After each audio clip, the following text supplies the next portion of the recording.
June 6, 1944. Rennes, France. General Friedrich Dollmann blinked against the white shine of a large map that covered the conference table in the officers' club, where his 7th Army staff had gathered for an anti-invasion map exercise. Windows were open to a warm Brittany afternoon, and the chatter of staff officers drifted with the scent of cut grass from the parade ground outside. He had chosen Rennes for the exercise because the railway links were good, and because many sector commanders could reach it in a single morning. The plan had been to run through a series of alerts, test telephone trees, and rehearse counter-moves along the Atlantic Wall from the Cotentin to the Loire. In the corner, a signals officer nursed a field telephone with the distracted care of a man who has been up all night. The man held up a hand. A call from St. Lo. Dollmann stepped closer, the room silencing around him.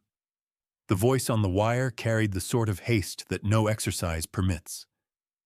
Parachutes reported since shortly after midnight near Carentan and Sainte-Mère-Église. Gliders as well. Heavy naval gunnery off the Calvados coast since early dawn. Hedges of static crackled between sentences.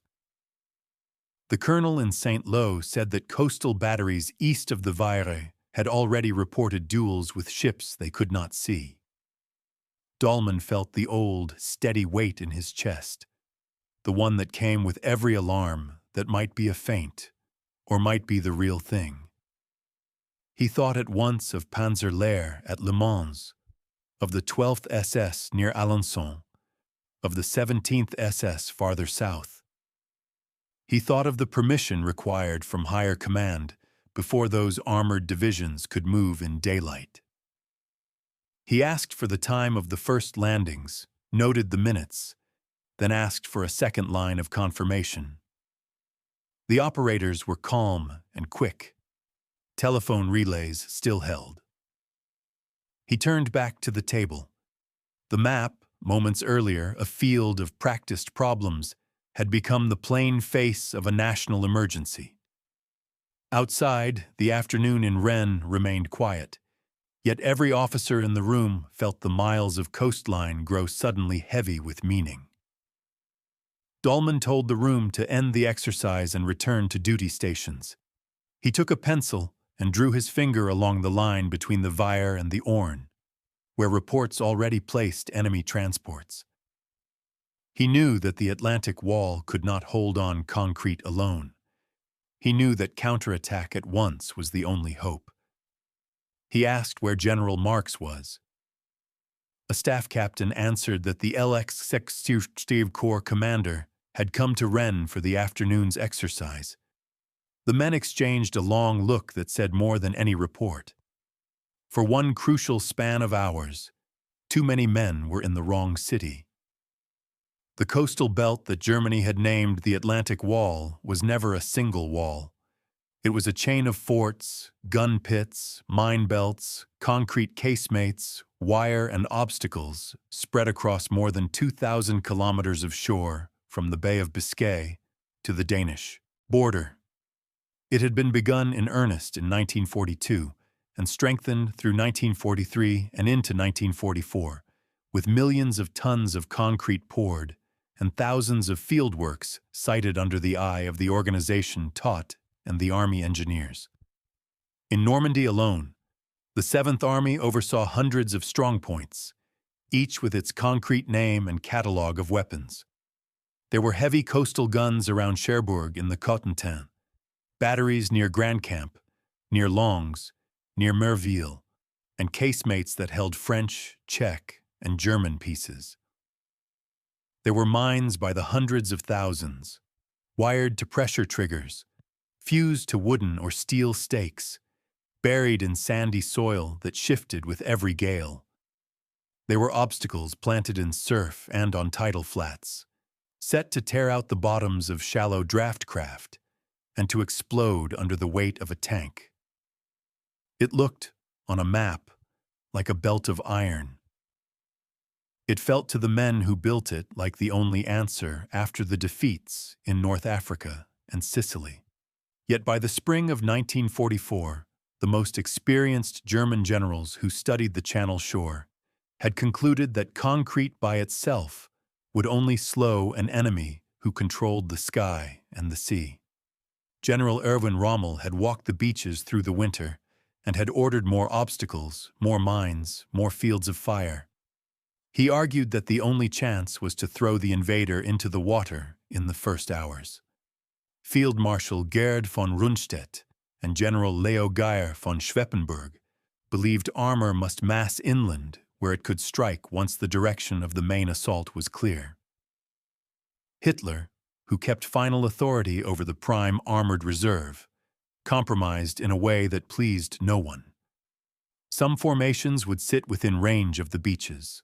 Some would hold back as an OKW reserve under his personal control. The command arrangement was complex. The 7th Army at Le Mans watched the Bay of the Seine and the Bay of the Mont Saint-Michel. 15th Army at Saint-Germain watched the Pas de Calais. 19th Army watched the Bay of Biscay. Panzer Lehr, 12th SS, and the 21st Panzer Division sat on different leashes. In truth, the shield was only as strong as the men who could move inside it. Allied air fleets had grown to such size that they could put 10,000 aircraft aloft in a day. Naval gunfire groups stood offshore with guns that outranged most coastal batteries, and their spotter planes could find targets even through clouds and smoke. Against this, the wall could hold only if the reserve moved without delay. The argument had played out in conference rooms through May, during a series of staff rides and war games that all came to the same harsh lesson. If armor waited too long, it would move only under a sky dense with enemy aircraft and would burn on roads that maps showed as clear lines. The Atlantic Wall would stop men for minutes and hours. It could not stop a combined fleet and an army that owned the air for days on end. Dollmann pressed the handset to his ear and heard the tone of a man who has run through darkness and reached a door that will not unlock.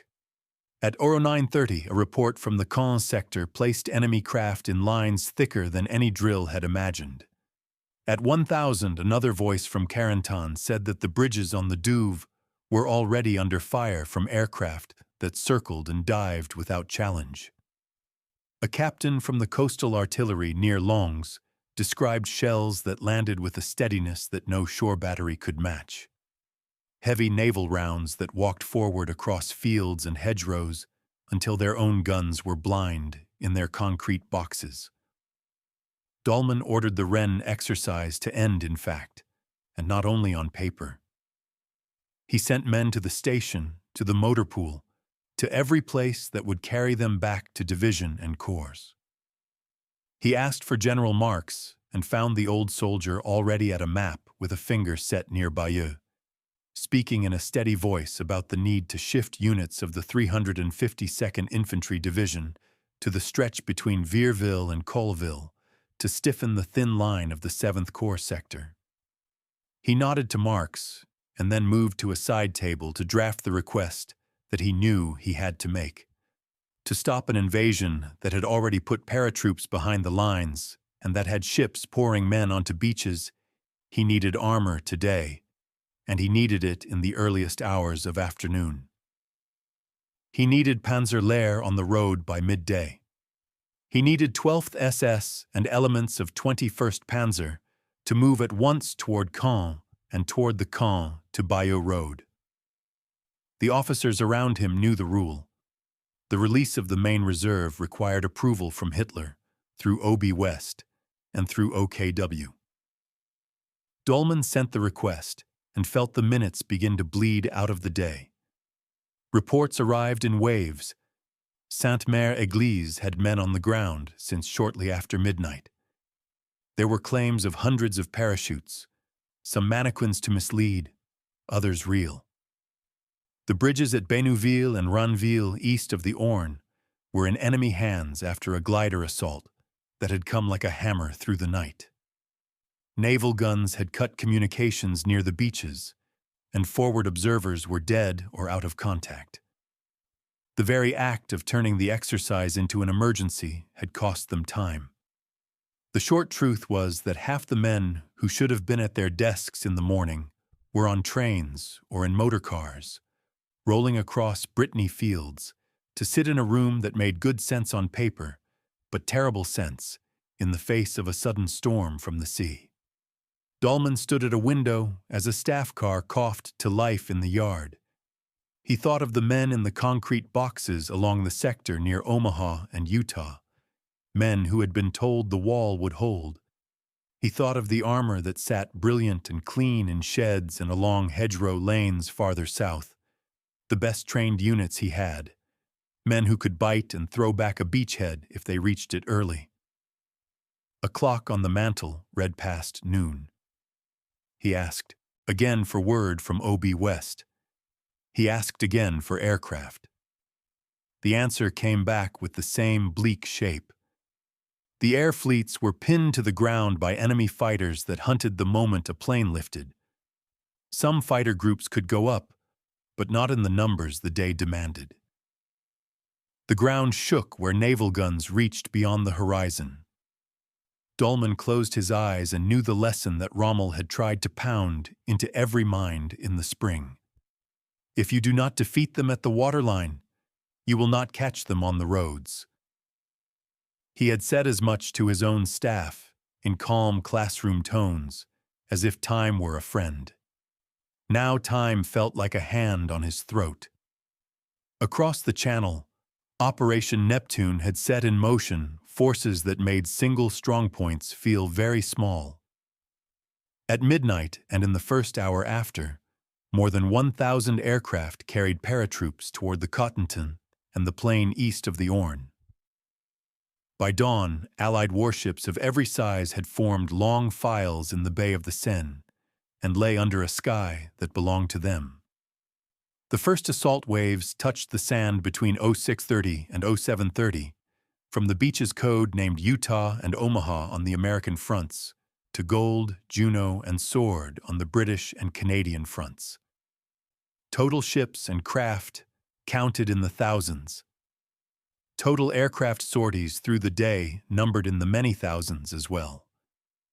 Allied engineers landed with men and cleared lanes through mines and wire.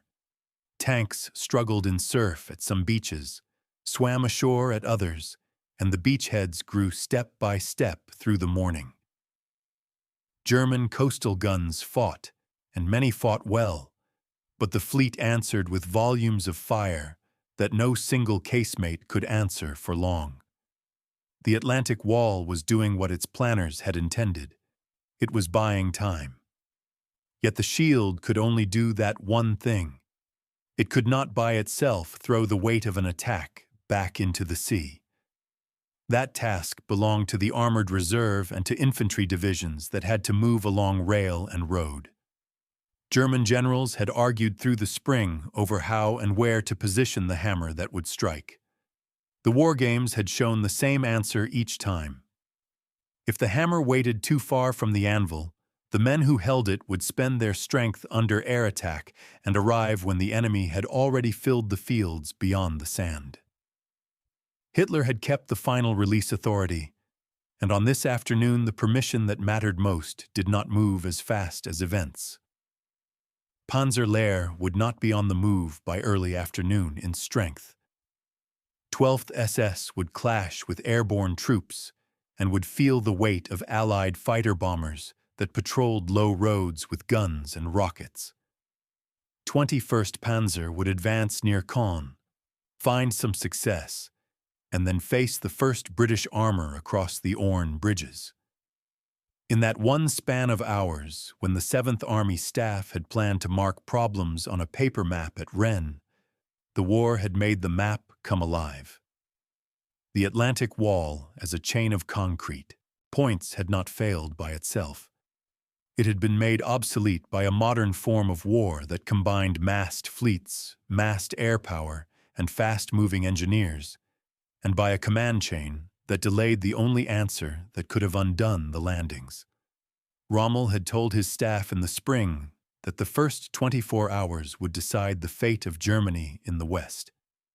He was in Germany that morning, traveling back from a family visit, his car speeding through Rennes toward La Roche-Guyon, while reports piled up in his headquarters. Dollmann remained in Brittany, looking at a clock and at a telephone, and at a map that had changed from drill to destiny, and he understood how a single afternoon had taken a belt of concrete that had cost so much and turned it into a line on a chart that could slow an army but could not stop one that had come with ships without number and planes in crowded skies and a will to land and stay. Dollmann stood at the window for a long moment and then forced himself back to the table where a second telephone had begun to ring with the anxious rhythm that tells a commander that events are writing their own orders. A voice from the staff at Le Mans came through with a stutter of static that sounded like overheating wire. Reports from the Douve bridges remained dark and confused. A lieutenant near Sainte-Marie-du-Mont said that men in strange helmets had appeared from hedges and that the road posts were in firefights at distances so close that field telephones were cut by stray bullets. The headquarters of the 91st Air Landing Division had taken a blow even before dawn when General Wilhelm Falley stumbled into an American ambush on the road back from a night inspection and died in a spray of close fire near Sainte-Mère-Église. That single death had turned the division that guarded the Cotentin neck into a set of regiments waiting for orders that would not come in a clear chain. Dollmann asked after the divisional artillery and was told that several batteries were either out of contact or under constant attack by low-flying fighter bombers. He turned to Marx and asked for the status of the 352nd Division on the Bayeux front. The answer brought a brief and dangerous lift to the heart.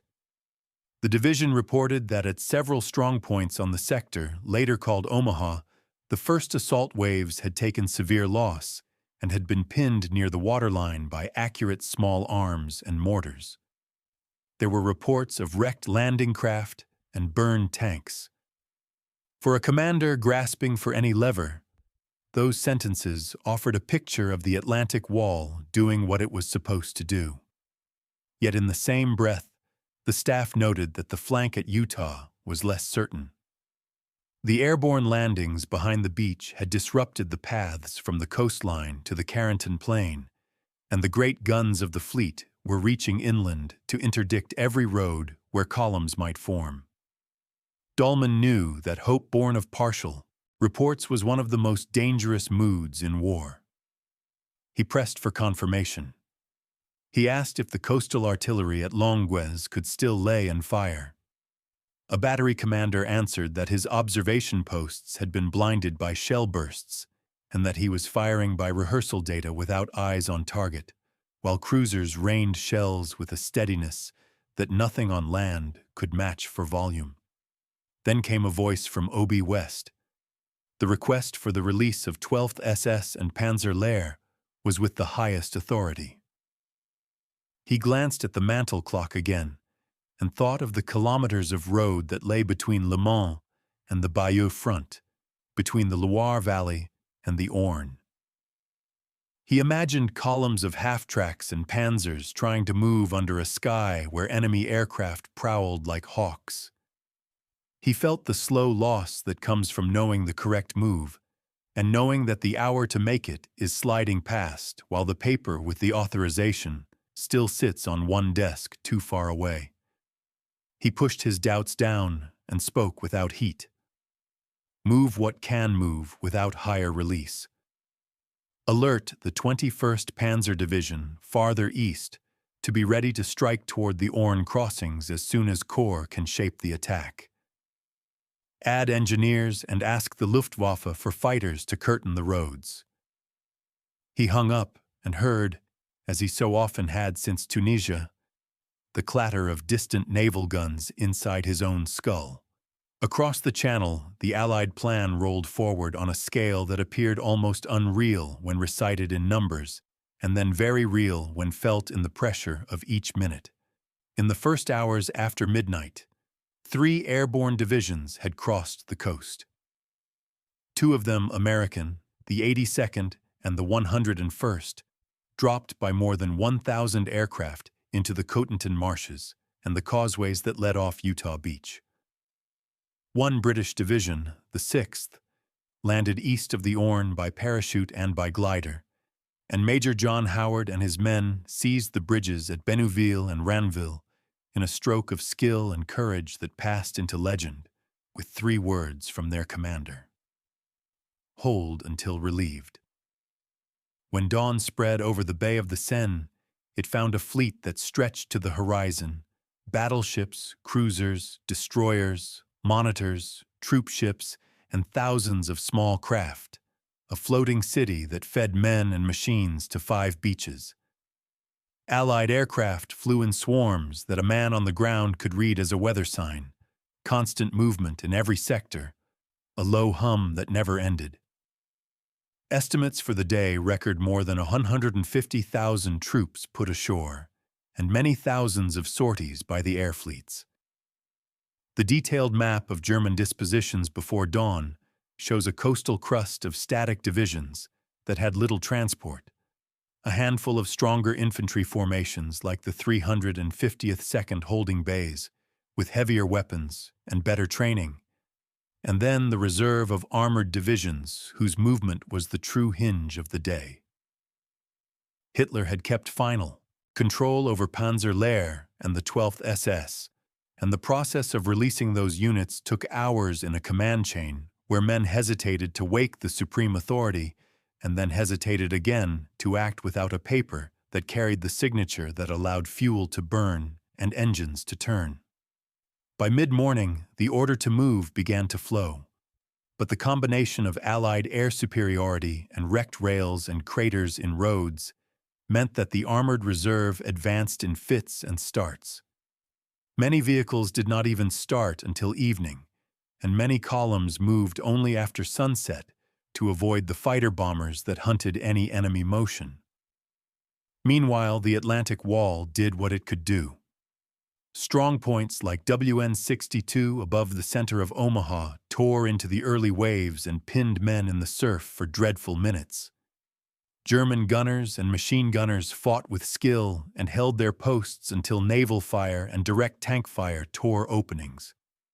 On the Utah front, the currents had carried the first waves far to the south, which by a combination of luck and able leadership put them ashore on a less defended sector where the American commander uttered his own sentence that history remembers: "We will start the war from right here." The airborne troops then forced the exits. The Allied naval guns continued to land heavy shells on any clear battery and any obvious road target. Allied engineers cut paths through the belts of obstacles that Rommel had ordered planted through the winter. The concrete did not vanish, but its fixed nature met a plan that covered the sea and the air and the land in a single movement. In the space of an afternoon, the thing called a wall revealed itself to be a chain of points, only as strong as the men who could move between them, and those men were moving under the worst sky a German general could imagine. When the next report from the 352nd arrived, it carried a tone of local success that tugged again against the need to commit the reserve. Company positions above Vierville and Colleville had held longer than anyone had hoped. Mortar crews spoke of a beach crowded with bodies and with burned vehicles. Some battalion staffs claimed that the tide had gone out and had left behind only wreckage and scattered groups of men who were hiding behind steel obstacles. Dollmann listened and asked for clarity that could only come with time. He had commanded too long to mistake fragments for the whole. At the same time, failure to respond to even the hope of victory could cost him the one stroke that might have sealed a disaster for the enemy. He ordered Marx to concentrate the regiments that could move west of Bayeux for a counterattack toward the sector, where the reports of a stumbling enemy seemed most credible, and then he asked where those regiments were at this hour. The answer was a study in war inside the hedgerow country. The 915th Grenadier Regiment, that had been detailed to serve as a quick counterattack force on the Bayeux sector, had already been pulled into fights of its own near the road lines and crossroads south of the beach, and more than one of its columns had scattered under fire from fighter bombers and from naval guns that seemed to reach everywhere inland, where roads ran straight for even a few hundred meters. A separate force moving toward the Corentin Plain had blundered into a zone where paratroops from the 101st had set ambushes among orchards and stone farm walls. Two companies melted away from any ability to assemble at the time appointed. At Utah, the pressure of airborne forces on the Douve crossings meant that any attempt to sweep up from the south to pinch the beach from the flank would meet organized and angry men who knew that those causeways were the only paths for tanks to reach the interior. At the very time that hopeful words from officers above Omaha tempted a commander into thinking that a hard push might reclaim a strip of sand, messengers from the Cotentin warned of the risk of a real breakthrough through Carrington towards St. Lo if the enemy paratroops and the men from Utah linked hands. The Atlantic Wall was exacting a price in blood on one beach, while weakening under a clever plan on another. Dollmann tightened his jaw and made what hours earlier he would have described in a staff lecture as the sober choice. He would keep enough force near the Cotentin to bar a sprint from Utah toward Carrington and the vital road junctions, and he would still prepare a blow west of Bayeux as soon as the enemy on Omaha showed real weakness. He sent couriers with written orders because wire lines now failed as often as they worked, and because the worst fog in war is the fog in which a paper that changes a movement by 30 kilometers never arrives. He turned again to the mantel clock. A little after 2 in the afternoon, another voice from OB West. The release for major movement of Panzer Lehr and 12th SS had been approved, with all the caution that staff officers attach to words that come after they are needed. He asked for the roads they would take, and heard what he already knew. Night. Movement by night.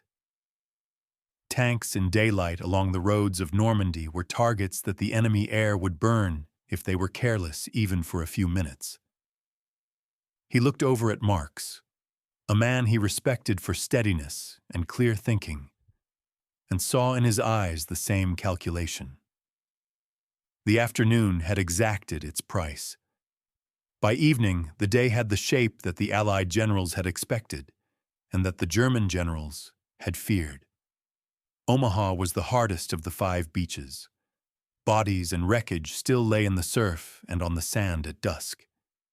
Even there, lines of men were moving inland along draws that had been blasted open by naval guns and by engineers who had cut gaps under constant fire.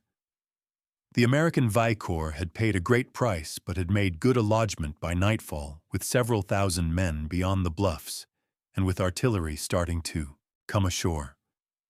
At Utah, the mislanding that carried the first waves to the south had turned into an advantage that linked perfectly with the plan.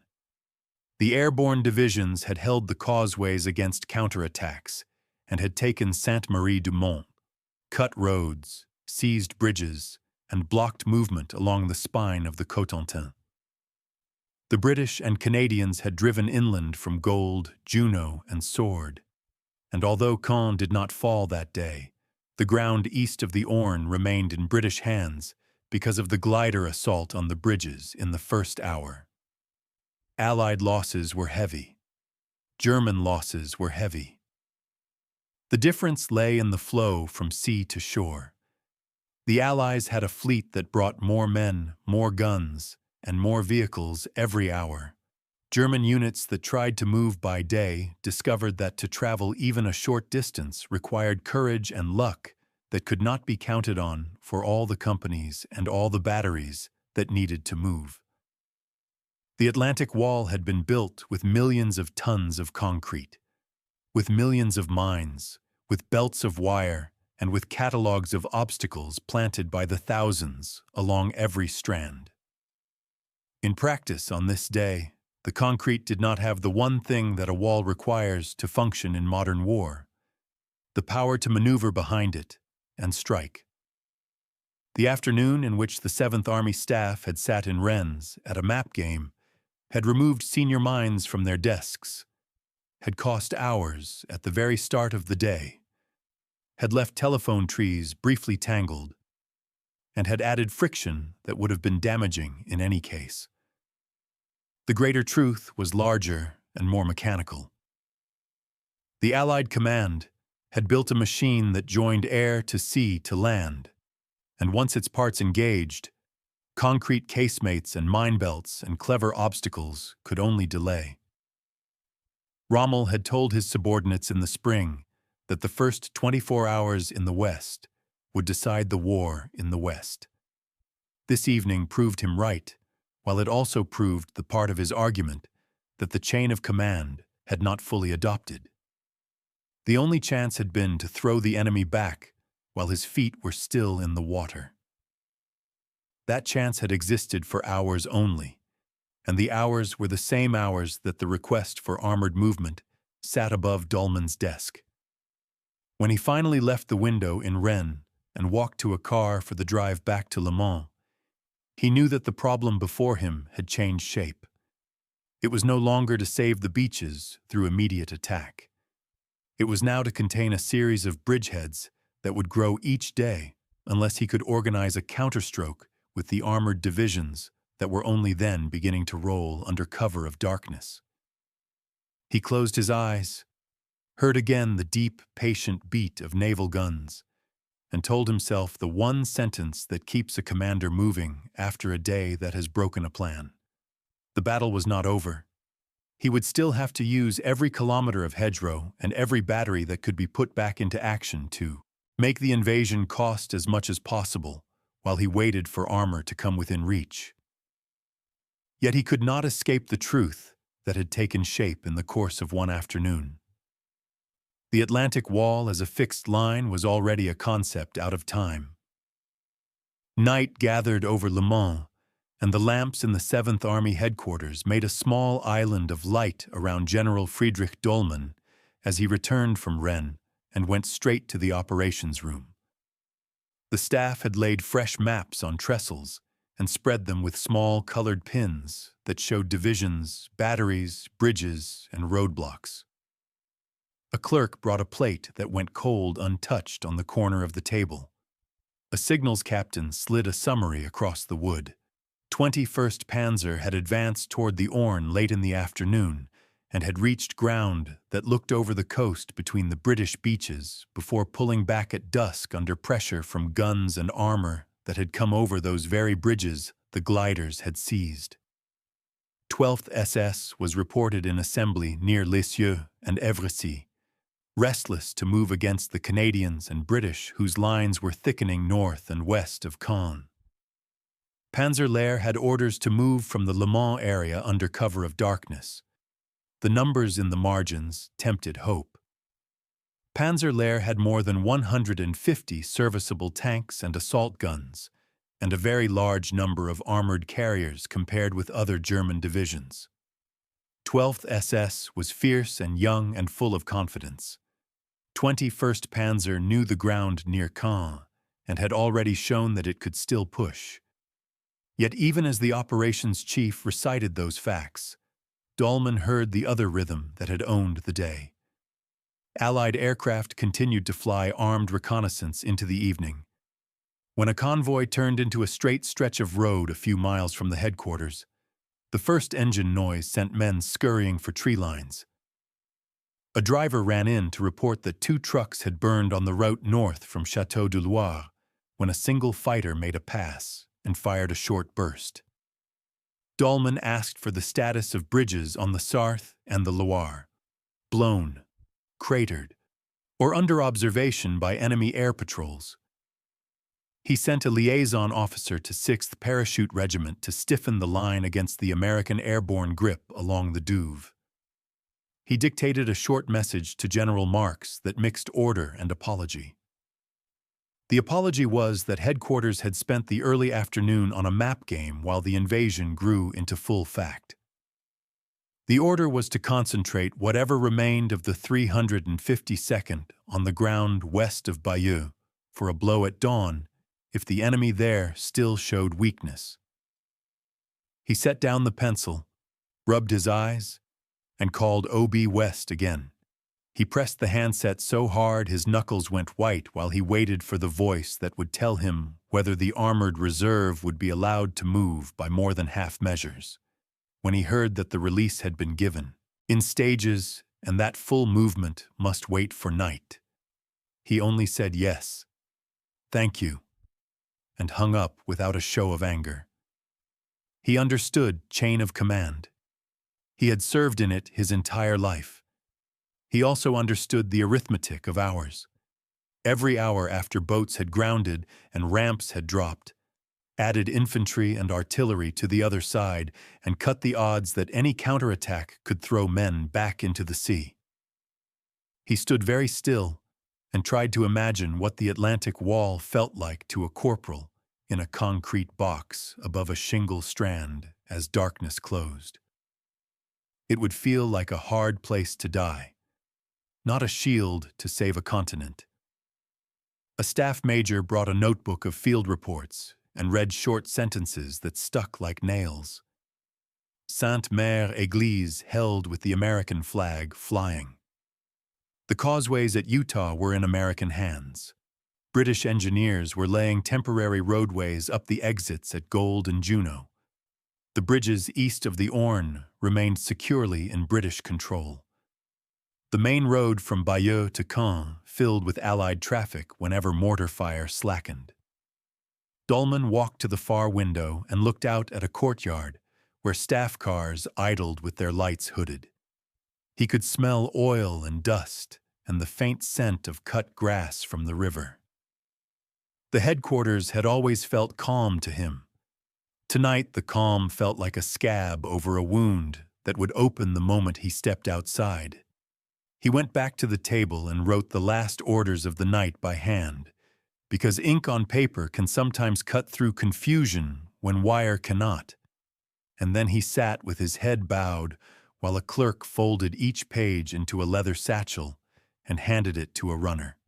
Across Normandy, the hours between dusk on the 6th of June and dawn on the 7th showed in the clearest way how the nature of the war had changed and how the Atlantic Wall had already become a historical phrase rather than a living defense. Allied warships never slept.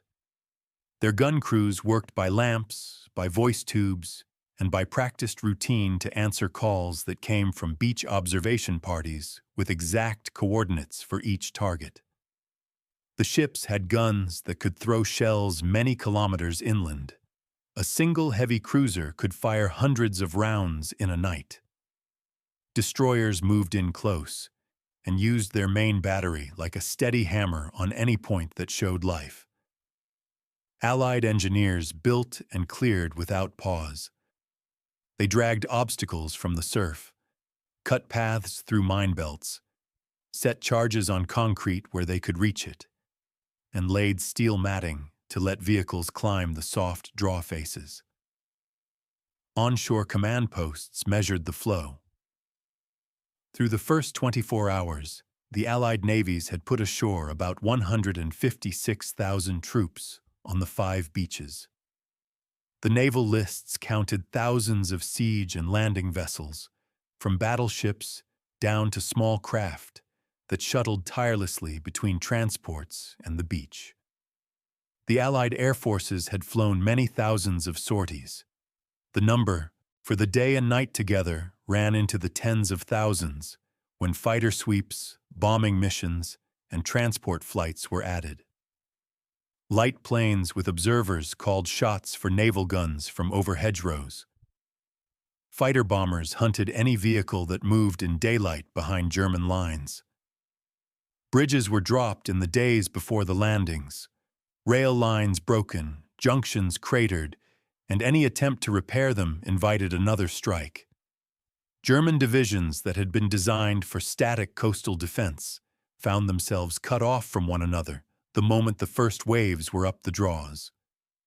The 352nd fought hard at Omaha and won time for the defense by killing or wounding many men in the morning. But by dusk, it had lost many of its gun crews and platoon leaders and had already started to look for a way to link its elements into Kampfgruppen that could counterattack at night or the next day.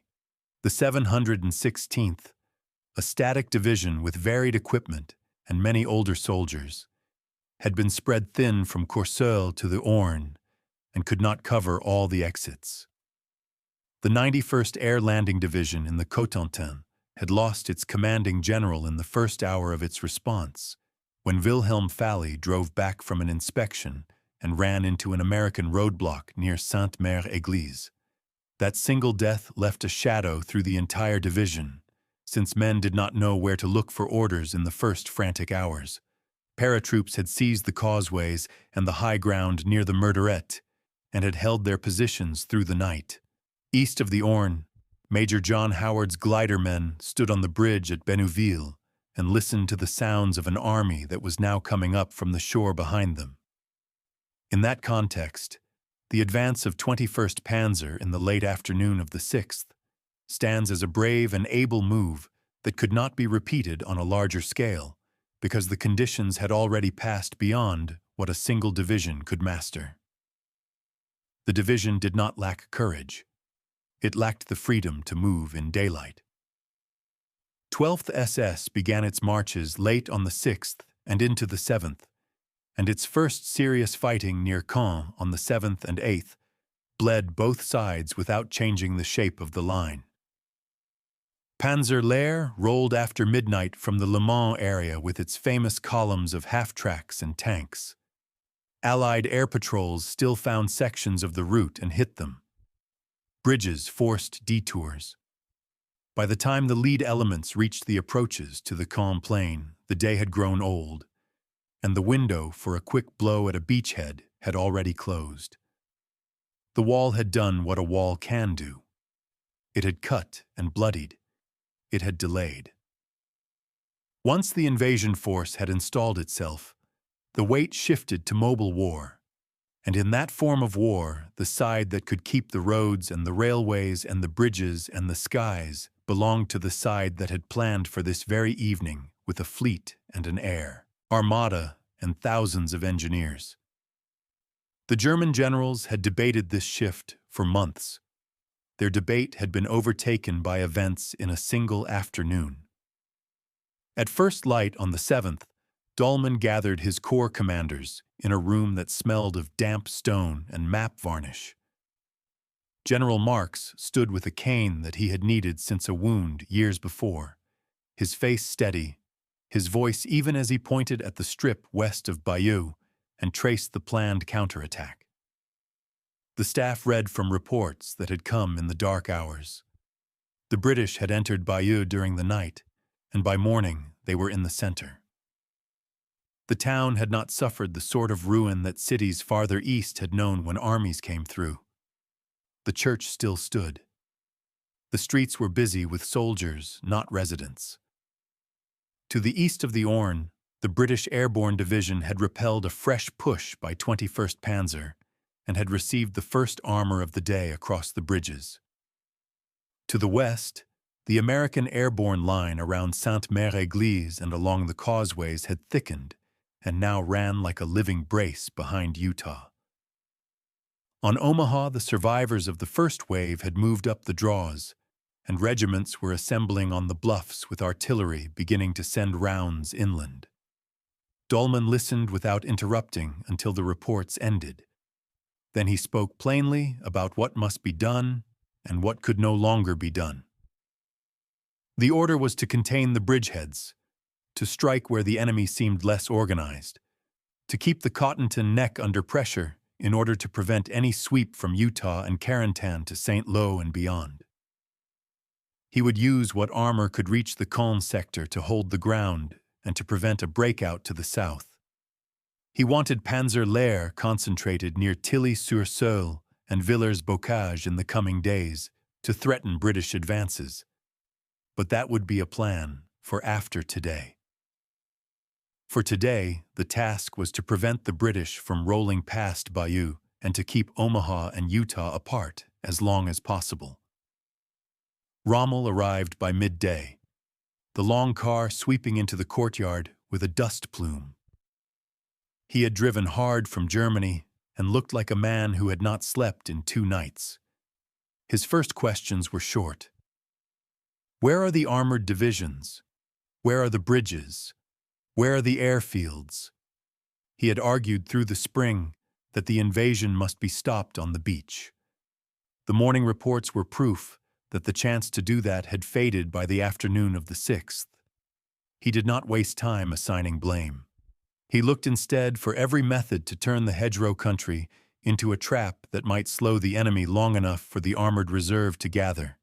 He told Dollmann that the Atlantic Wall had never been a wall in the old sense.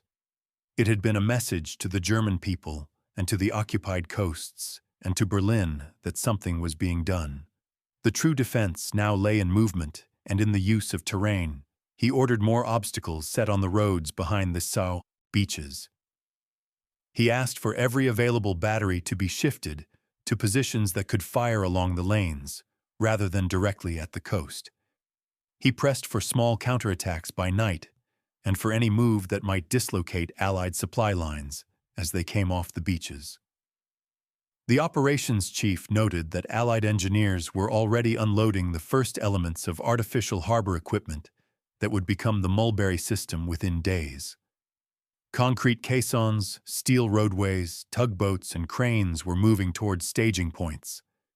The numbers on those lists made the officers in the room look at one another without speaking. The enemy intended to create a harbor where none existed and to land many thousands of tons of supplies each day. The German Navy could no longer mount a sustained attack against such a thing, and the Luftwaffe did not have the numbers to reach across the waters every night. Rommel stood with his hands on the edge of the map and said the words that many men in the room had already said to themselves. The defensive belt on the sand had been a first act. The second act would be fought in the bocage and at the road junctions and around Caen. He did not need to add that the afternoon in Rennes had cost them precious hours, at the one moment when hours mattered more than brigades. Dollmann felt the truth of it in his bones. He did not try to bury it under speeches. He turned to the Chief of Staff and ordered that every liaison team leave within the hour to make sure that each column that was meant to move that night knew its route, its start time, and its objective, and to ensure that if a bridge had been dropped, there would be a man on site to send a rider left or right to the next crossing.